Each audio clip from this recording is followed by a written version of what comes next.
Hello, I'm Emma-Louise Coffey and you're welcome to the Dairy Edge, the Teagasc Dairy podcast. We're bringing you the latest information, insights and opinion to improve dairy farm performance. Research has shown that it takes 1.5 lactations to recoup the costs of rearing a heifer. Emer Kennedy and Hazel Costigan give insight into best practice in heifer rearing, including an overview of current live weights of the purebred, Jersey and Holstein Friesian heifers currently being trialled. Emer starts by explaining the importance of target weights. I guess the important thing to take note of is the target weights of the animals. At least that helps you stay on track. So when we talk about target weights, what we'll be saying is, looking for the calf to be 30% of its mature body weight at 6 months, then 60% of its mature body weight at 15 months or at breeding, and then pre-calving to be 90% of its mature body weight. There's also, they're kind of the range of targets, but there's also other key periods, like say at the moment we're coming up to housing, and housing will be another key time point to see what weight the animals are, to check them, that if they're under target that you can then fix it. So say for example your calves coming in, that they're not going to be too light when it gets to breeding and you don't have time to change it. So I guess regular weighing and now will be a very good time to do that. And Hazel, as part of your PhD studies, you're looking at the heifer rearing process from, I suppose, birth until these heifers are calving down. You're weighing the calves regularly. What sorts of weights are you seeing at the moment? So at the end of October, the weights of our Jersey calves are around 225 kilos and the Friesian calves are 255 kilos. And we also weigh the heifers regularly. So the Jersey heifers are around 395 kilos at the moment and the Friesian heifers are around 485 kilos at the moment. And is that a fairly happy state to be in at this time of year? Are you on target? Yeah, that's pretty much on target. Looking at the weights, should we be looking at a group average or are we considering weighing each animal individually? I think a trap that we often fall into is looking at the group average, because it can be a substantial range. If you're, for example, targeting a weight of 300 kilos, that can maybe go from 250 to 350, and your 350 kilo animals are obviously way ahead of target, whereas the 250 are way below. So it's much more important to actually look at the individual weights of the animals within a group and to make your decisions then based on that. It may even be a case of grouping animals differently. If you have a few animals that are behind and that they may need to be grouped together and given preferential treatment, or if you have animals that are way ahead of target, for example coming into the winter now, they may not need to be supplemented with that much concentrate or even concentrate at all if they're very ahead of target. Just to recap around the weaning process, what are the decision tools you'd make for heifer calves? When should I wean them? Weaning is actually a very important process, and I think sometimes you're getting to the end of the calf rearing process and you just want to get calves off milk and out and reduce the labour demand, and that by weaning calves too abruptly, that can cause problems like later on in the season. So it's very important that they're weaned correctly. So what we're looking at is we need really good rumen development. So for that we need to make sure that they have a good intake of fibre. So they're eating like at least a kilo of concentrate before they're weaned. Maybe they're taking in some hay or some straw just to make sure that the rumen has adapted. So when they do go to a grass diet, that they can utilise the grass, and also what we're doing at the moment is we're weaning calves by weight. So what we'd be looking at is weaning our Holstein Friesians at about 90 kilos, which is a fairly big calf, but it means that they're well grown at the stage of weaning, and once they hit grass and they're off milk, they just tend to fly from there. Hazel is actually doing the experiment where we're looking at different weaning ages. And just looking at that, can you give us a brief overview of what exactly you're looking at with your research, Hazel? Yeah, so as part of my research, I'm looking at 2 different weaning ages. So we're weaning half the calves at 8 weeks and the other half at 12 weeks. And then we're using different feeding strategies post-weaning. So we're feeding some of them a high feeding rate and some a low feeding rate. And then we'll be able to determine, if you could offset any negative effects that may occur as a result of early weaning using post-weaning feeding strategies.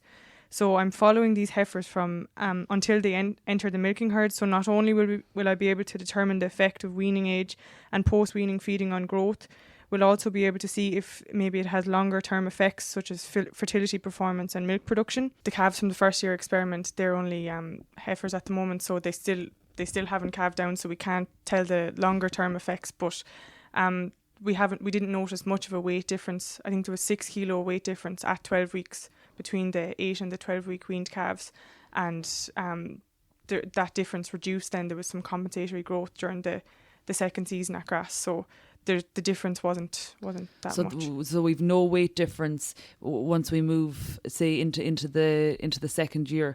No. And then in terms of the feeding strategies, can you explain that in a bit more detail? Yep. So in the first year, the difference between the high and low feeding rates is made up in concentrates. So the high feeding rate calves, they get extra concentrates in comparison to the low feeding rate calves. And then when they're let out in the second season at grass, the difference is made up in grassland management. So we'd graze the calves that were previously on low concentrates, they're grazed to 3.5 centimetres post grazing sward height, and the calves that were previously on high concentrate allowance, they're grazed to 4.5 centimetres post grazing sward height. So one group is restricted all the time.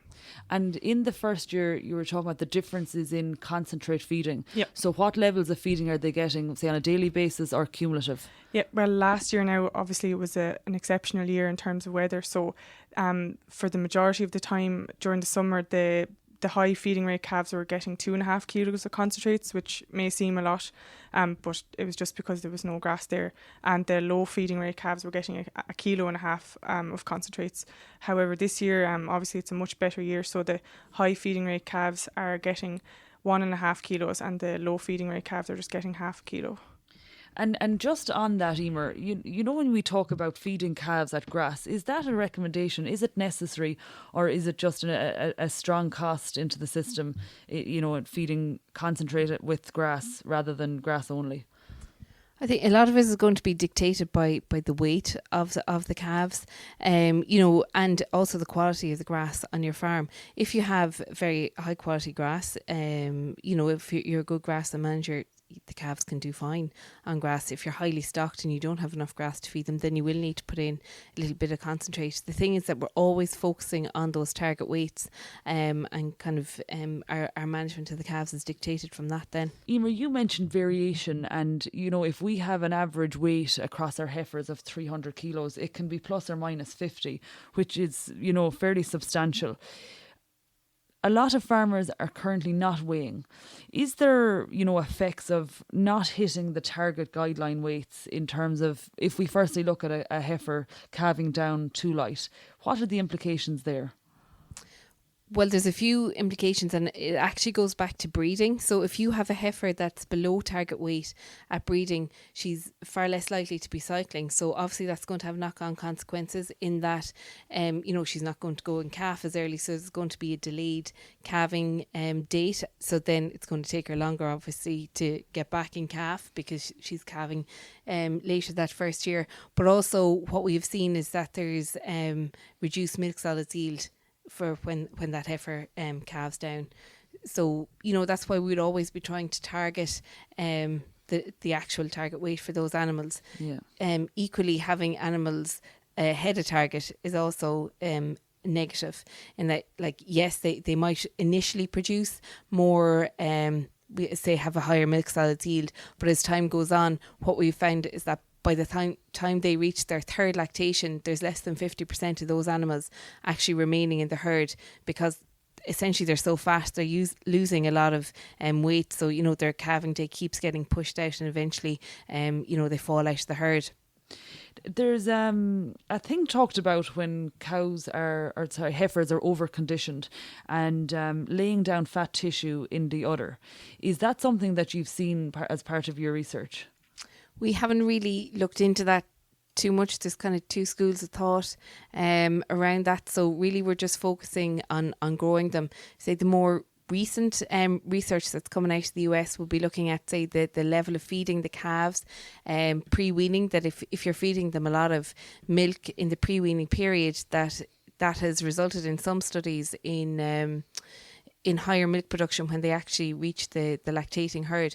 And I guess that's one of the things we're trying to look at in Hazels. Although there mightn't be much difference in weight between the treatments at the moment, what we want to see is that initial 8 to 12 weeks of their life, does that impact on their production when they actually do join the lactating herd.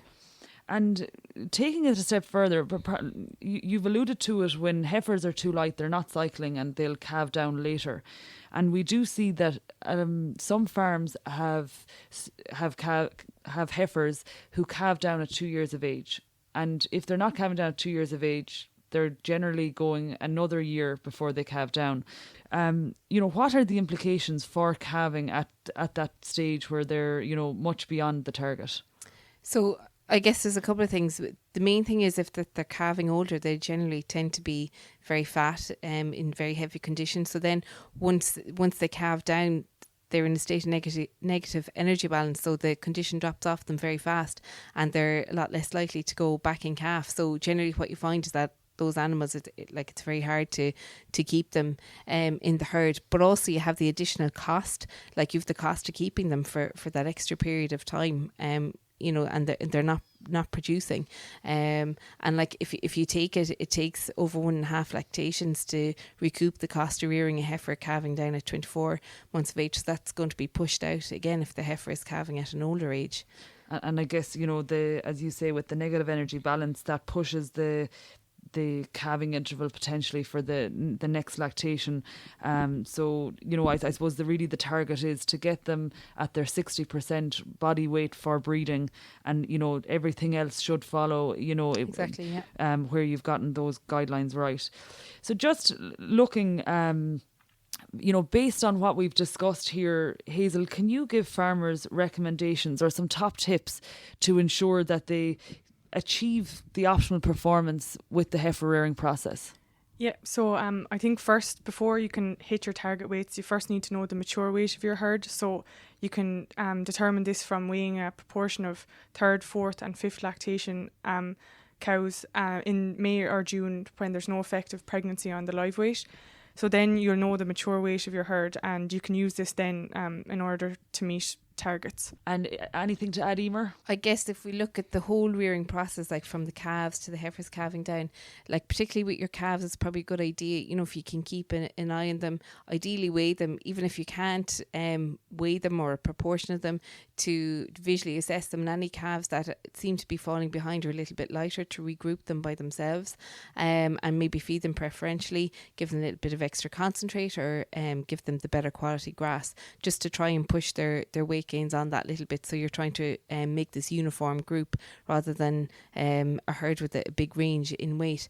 And also just to be aware that, like, say we're coming into winter time now, the weather's likely to get a lot wetter, and the calves in particular tend not to put on that much weight in very wet weather. So they might need extra concentrate, or it might be just an idea to house them if the weather does turn very wet.